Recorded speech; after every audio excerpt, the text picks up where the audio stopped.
Let me ask you something.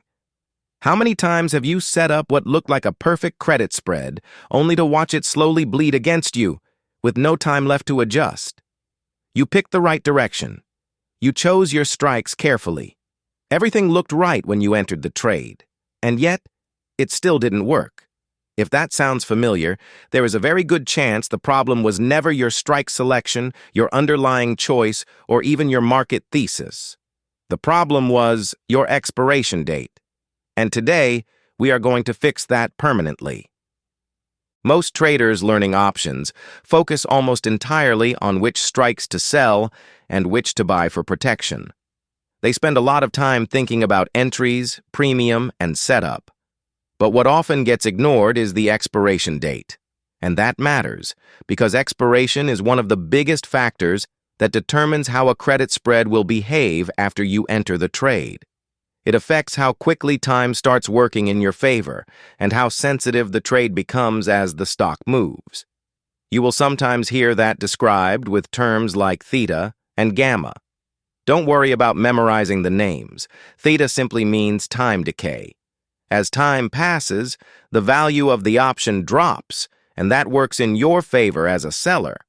Gamma is sensitivity. It describes how quickly your trade reacts when the stock moves, and the expiration date controls both. Getting this wrong is one of the most expensive mistakes you can make. It is also one of the most invisible. You can be right on direction and still lose money. You can pick strong levels and still struggle. Most of the time, you do not realize the issue until the trade is already working against you. So let's walk through what actually matters when choosing expiration. When you sell a credit spread, you are collecting time value and letting it decay. That is your edge. But time does not decay evenly. It starts slow when there is a lot of time left, and then it speeds up as expiration gets closer. If you enter too early, decay is slow and your capital is tied up without much progress. Enter too late, and while decay is faster, the trade becomes much more sensitive. The goal is to position yourself in the middle, where time is working for you without introducing unnecessary risk. This is where the first major mistake shows up. Traders often go too far out in time. 60, 90, even 120 days to expiration. At first glance, this seems reasonable because you have more time and more flexibility. In reality, nothing is really happening. Time decay is slow.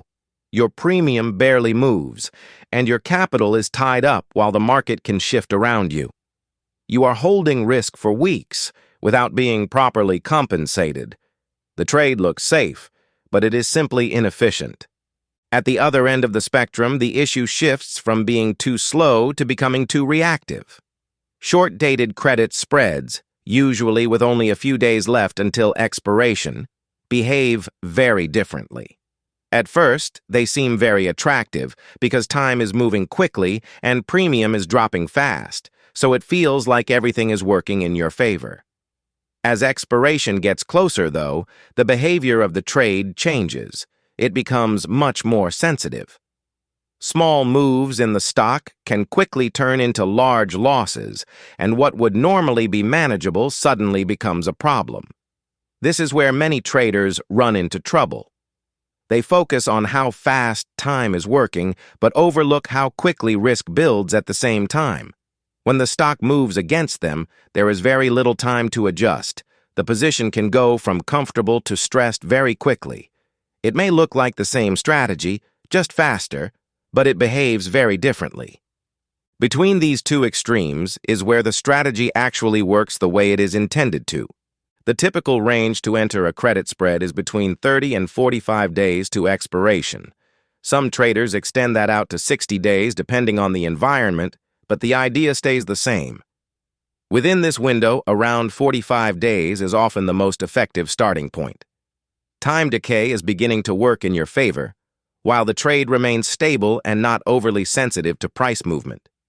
You have room to adjust, and that flexibility makes a big difference. To see how this plays out, imagine a stock trading at $100. You sell a credit spread around 45 days to expiration, placing your strikes safely out of the money. If the stock stays relatively stable, or even drifts slightly against you, time continues to work in your favor. Over the next couple of weeks, the value of the spread gradually drops, and the position improves without needing a big move. As time passes, this process becomes more efficient as decay starts to accelerate. Now compare that to entering the same idea with only a few days left. A small move in the stock, even $1 or $2, can immediately put pressure on your position. Instead of letting time work for you, the trade becomes reactive and harder to manage. That difference is what makes expiration selection so important. Because of this, experienced traders do not hold positions all the way to expiration. They manage them actively and often close early, before the final 3 weeks, to avoid the period where the trade becomes too sensitive. The goal is not to capture every last dollar, but to stay consistent. A common mistake appears here as well. Many traders think they need to hold until expiration to maximize profit. In reality, most of the profit is already captured before that point. The remaining reward becomes smaller, while the risk continues to increase. That is why setting a profit target is so important. Around 50% of maximum profit is a common range. Once you reach it, you close the trade. Taking profits early is not leaving money on the table. It is controlling risk and maintaining consistency over time. Another factor that plays a big role is the underlying itself. If you are trading single stocks, you are exposed to event risk. Earnings, major announcements, and unexpected news can cause sudden moves that go straight through your strikes.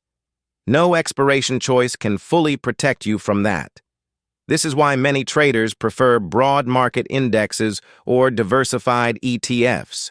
These tend to move more smoothly and stay within ranges, which is exactly what this strategy depends on.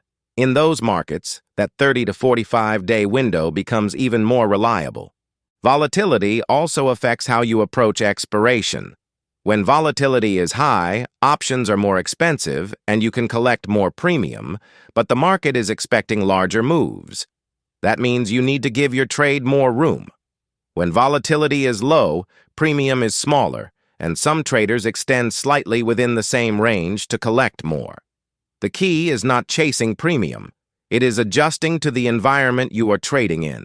So here is the framework to follow. Start with around 30 to 45 days to expiration as your default. Avoid entering trades with less than 21 days unless you fully understand the risk. Avoid going beyond 60 days unless you have a specific reason. Set profit targets and close early. Prefer index-based products when possible, and always adjust your strike selection based on volatility. If you take nothing else from this, remember this: too far out, and your capital is tied up while nothing happens. Too close, and your trade becomes too sensitive. Stay in the middle and let time work for you. The expiration date is not a small detail. It is the foundation of the entire trade.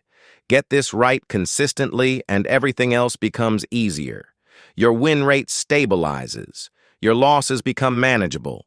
And you stop getting caught in those sudden moves that wipe out weeks of gains in a single day. That is the game. Consistency, controlled risk, and letting the math work for you. If this helped you understand expiration selection in a way that actually makes sense, hit the like button and subscribe to Option Framework so you don't miss the next video. See you in the next one.